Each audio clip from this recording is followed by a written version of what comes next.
How to recover password in Facebook Lite if forgot? First of all, launch your Facebook Lite application on your device. As we don't know the password of a particular account, you need to tap Forgotten Password link once you appear or get access to this page. Now, you must remember your mobile number or email address of that particular account. So let's enter it.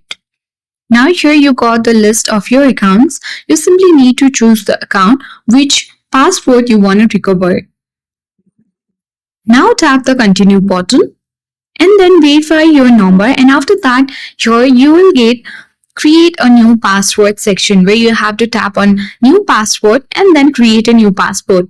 If you don't want to create a new password, you need to tap on escape, but to recover your password it is necessary to create a new password. You can check mark the box and log out of other devices. So let's enter the password.